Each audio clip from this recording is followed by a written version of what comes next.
Hola chicos, bienvenidos a otra clase más, ¿sí? Y bueno, en la clase de hoy vamos a ver sobre crisis hipertensiva. Pero antes de hablar sobre crisis hipertensiva sería un poco raro que yo empezara a hablar del cuadro sin hablar de algunos fármacos, porque ustedes no van a entender nada. Así que lo que voy a hacer es tener un momento fusadito, ¿sí? Y lo que vamos a hacer es hablar un poquito de los fármacos para después hablar de la patología, así pueden entenderlo de manera completa, ¿sí? Bien.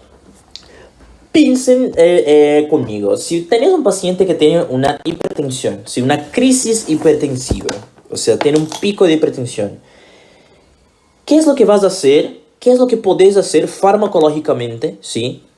Si tenés un vaso y en este vasito hay mucha tensión, si la sangre está haciendo mucha tensión en ese vaso y por eso hay un aumento de la tensión arterial. Bueno, lo que puedes hacer es hacer una vasodilatación, ¿sí? Si vos vasodilatas este vaso, aumentas el radio, y si aumentas el radio, mejoras la tensión del paciente, ¿ok?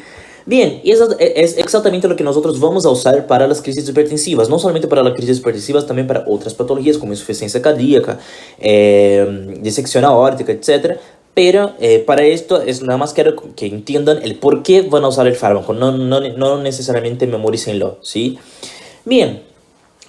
Adentro de los vasodilatadores, sí, ustedes van a encontrar los neuromorales, que son todos los que nosotros vimos en la clase de hipertensión arterial, los IECA, los ARA2, el Vericiguat, etcétera, etcétera. Y tenemos los arteriales y venosos, sí, que es lo que nos importa en ese momento. El ejemplo que vamos a empezar, sí, son los nitroprusiatos de sodio. Los nitroprusiatos de sodio sí son derivados de los nitratos, sí, obviamente con una incorporación que tienen la característica de que actúan en una vasodilatación tanto venosa, sí, como arterial. Hay una cosa que es muy importante, sí, que ustedes van a acordarse de sodio, van a acordarse de sol. Y cuando ustedes se acuerdan de sol, sí, ustedes van a acordarse que este fármaco no se puede exponer a la luz, ¿sí? ¿Por qué? Porque este fármaco tiene algunos componentes que cuando expuestos por la luz se vuelven tóxicos, ¿sí? Entonces es un fármaco que vas a poner en el goteo y tienes que poner algo arriba del goteo para que justamente no esté expuesto a la fotosensibilidad, ¿sí? ¿Por qué? Porque si no vas a estar dando un fármaco que está completamente alterado y está intoxicando a tu paciente, ¿sí? Bien. Además de eso, ¿cómo actúa ese fármaco? Ese fármaco tiene la característica de que, por un lado, como dijimos, va a producir una vasodilatación, ¿sí?, venosa.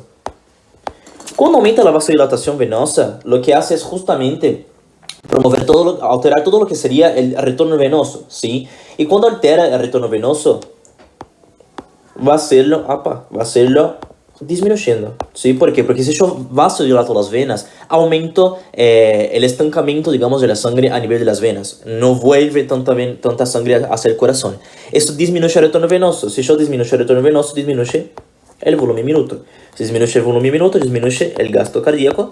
Si disminuye el gasto cardíaco, que va a disminuir la tensión arterial, ¿sí? Por otro lado, voy a hacer la misma cosa a nivel de las arterias, ¿sí? Voy a dejar un poquito más por el lío porque tengo toque. Tuki, tuki. A nivel de las arterias, ¿qué va a pasar?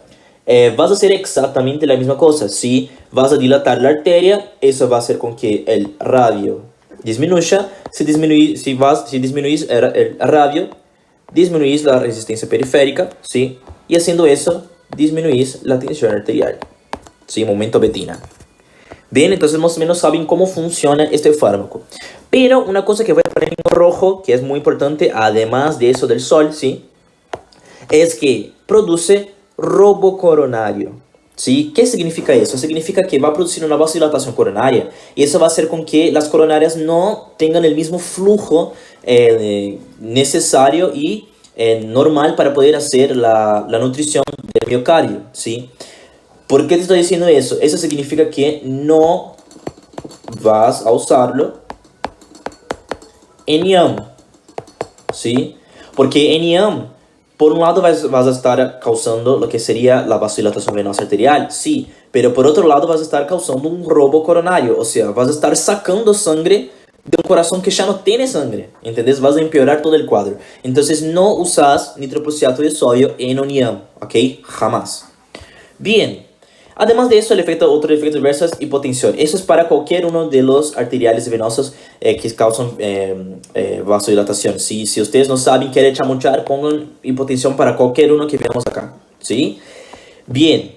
Después nosotros tenemos los nitratos orgánicos. Los nitratos orgánicos van a ser el mononitrato de isosorbide, ¿sí? Y el dinitrato de isosorbide. ¿Cuál es la diferencia de los dos? ¿Sí? La diferencia de los dos es que uno va a tener una acción prolongada, ¿sí? Y el mononitrato isosorbide, además de tener una acción prolongada, tiene la característica de que es más asociado a la vía oral, ¿sí? Y tenemos el dinitrato isosorbide que tiene una acción corta, ¿ok? Y tiene la característica de que puede ser tanto por vía oral como vía sublingual, ¿sí? Recuérdense que la vía sublingual es una vía muy buena porque es muy rápida, ¿ok? Bien. Y tenemos otra que sería la estrella de nuestra película, ¿sí? Que es la nitroglicerina. ¿Qué pasa con la nitroglicerina? ¿Sí? A ver, espera, cambio acá. Lo que pasa con la nitroglicerina es que es un fármaco multiuso, digamos, ¿sí? ¿Por qué? Porque por un lado, lo que va a hacer es actuar a nivel de los receptores 2B, 3A, ¿sí? ¿En qué estaban asociados los receptores 2B, 3A? A las queridas plaquetitas, ¿sí? O sea, actúa inhibiendo la agregación plaquetaria. Y yo, ¿en qué puedo pensar que quiero disminuir la agregación plaquetaria? Un ion, por ejemplo, ¿sí? Entonces, si yo lo uso en un infarto, yo lo que voy a estar haciendo es mejorando justamente las chances de que no se forme un IAM supra-CT o un IAM total, ¿sí? Causado por una obstrucción total del vaso. ¿Por qué? Porque eso está inhibiendo la agregación plaquetaria. Por otro lado, nuestra nitroglicerina también va a actuar, ¿sí? A nivel del ángulo, ¿sí? Que es esa sensación de presión en el pecho. ¿Por qué? Porque va a vasodilatar el vaso, ¿sí? Eso hace con que el corazón tenga ahora una mejor perfusión, ¿sí? Y eso mejora el cuadro del paciente. Por otro lado, va a actuar a nivel de nuestras queridas arterias, ¿sí? Causando una vasodilatación que no produce robo coronario, entonces es muy bueno para el IAM. Tuki, tuki, ¿sí? Entonces, por un lado, voy a estar ayudando justamente tanto lo que sería, tanto en la hipertensión como también en el IAN. Y también lo va a hacer a nivel de las venas, ¿sí? Entonces, también va a producir una disminución del retorno venoso, o sea, lo puedo usar, por ejemplo, en la insuficiencia cardíaca, donde quiero disminuir justamente el gasto cardíaco que tiene ese paciente, ¿ok? Bien. Entonces, fíjense que la nitroglicerina es uno de los mejores fármacos que tenemos, ¿sí? Porque actúa en todo eso y no produce robo coronario, ¿ok? Pero tiene efectos adversos como cualquier otro fármaco, ¿sí? ¿Cuáles son los efectos adversos que puede tener? Primero, como dije, ¿cuál es el que siempre van a decir en esos fármacos? Hipotensión, ¿sí? Porque produce vasodilatación. Puede producir flush, ¿sí? Y puede producir tolerancia. Recuérdense que para decir que un fármaco tiene tolerancia es porque tengo que aumentar la dosis para generar el mismo efecto que generaba con una dosis inferior, ¿sí? O sea, con el tiempo ese paciente se va haciendo cada vez más tolerante, ¿ok?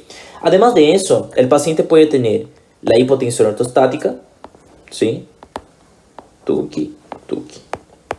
Y el paciente también puede tener lo que nosotros decimos cefalea tensional, ¿sí? Causado por la vasodilatación que aumenta, puede producir edema, puede producir aumento de presión, ¿sí? A nivel del sistema nervioso central, etcétera, etcétera. Bueno, el paciente puede usar con cefalea. Esos serían los efectos adversos más comunes, ¿sí? De la nitroglicerina, pero principalmente serían esos, ¿sí? Hipotensión, flush y tolerancia, ¿ok? Bien. Después nosotros tenemos nuestros queridos amigos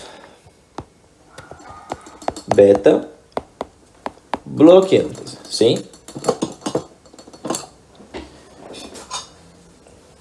Bien.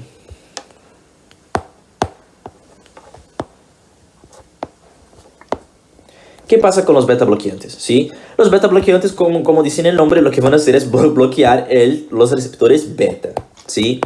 Pero tienen la característica de que se van a dividir en cardioselectivos, ¿sí? O sea, actúan en los receptores beta 1 que están presentes a nivel del corazón. Y tenemos los no cardioselectivos, ¿sí? Que van a actuar tanto en los receptores beta como también en los receptores alfa, ¿sí? Alfa 1, que están presentes a nivel de los vasos, ¿ok? Bien, ¿qué va a pasar? Primero tienen que saber los efectos adversos porque siempre se preguntan los efectos adversos de los beta bloqueantes, tanto en interna como también en terapéutica, ¿sí? Así que tienen que saber que primero causan hipotensión como cualquier otro fármaco que estamos hablando sobre vasodilatación. Causan lo que nosotros decimos bloqueo, ¿sí? Ya vamos a ver por qué en la clase de electrocardiograma. Causan asma y EPOC, ¿por qué? Porque si yo estoy bloqueando los receptores beta, ¿sí? Estoy produciendo justamente una broncoconstricción, ¿ok? EPOC sería el EPOC agudo, ¿sí? Pueden causar cianosis periférica, ¿sí? Porque yo voy a estar disminuyendo el flujo a nivel periférico, eso puede llevar a cianosis.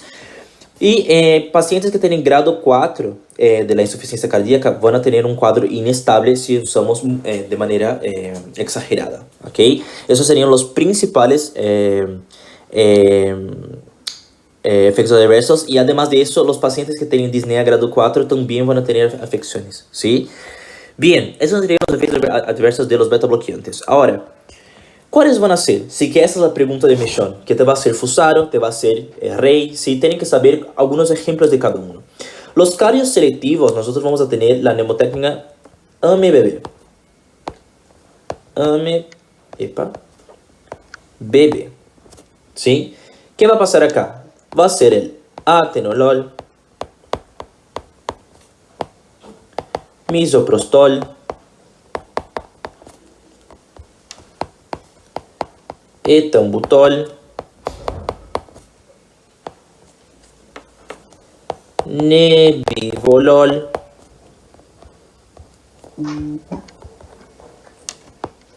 y bisoprostol, ¿sí? Hay muchos otros más, sí, esos no son los únicos, pero bueno, esta es la técnica que uso yo para acordarme, ¿sí? Porque Fusaro te pregunta, y Fusaro no te pregunta uno, si no me dice, decime un beta bloqueante, no te pregunta, decime 5 beta bloqueantes cardioselectivos, ¿sí? Bueno, ahí tienes que, esa mnemotécnica te va a ayudar. Recuérdese que AME es de amor, amor, corazón, corazón, cardioselectivos, ¿sí? Bien, después tenemos los no cardioselectivos. Los no cardioselectivos ahí son un montón, sí, que ustedes pueden encontrar. Ustedes van a tener el labelatol, ¿sí? Labetalol. El labetalol es muy importante porque es un fármaco que ustedes van a usar en embarazadas, así que ya vamos a ver. Ustedes van a tener el timolol, que es un fármaco muy importante porque el timolol también se puede dar por vía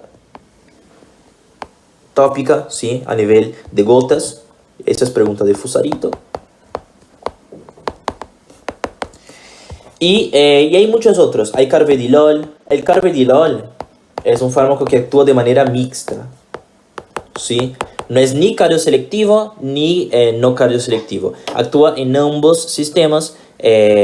Por eso también está muy bueno. Incluso es el más usado, ¿sí? Pero bueno, hay un montón de ejemplos que pueden usar. Pero esos serían los principales. Bien. La hidralazina, que es otro fármaco, es un fármaco que no se sabe muy bien su mecanismo de acción, ¿sí? Se estima que bloquea el calcio, pero no está 100% confirmado, pero sí se sabe que causa una vasodilatación muy efectiva, ¿sí? Y es un fármaco muy bueno, porque así como el labetalol, nosotros vamos a usar para pacientes embarazadas, ¿sí? Incluso es uno de los más usados, ¿ok? Bien, ahora que vimos los fármacos, ¿sí? Vamos a poder ver todo lo que sería la crisis hipertensiva.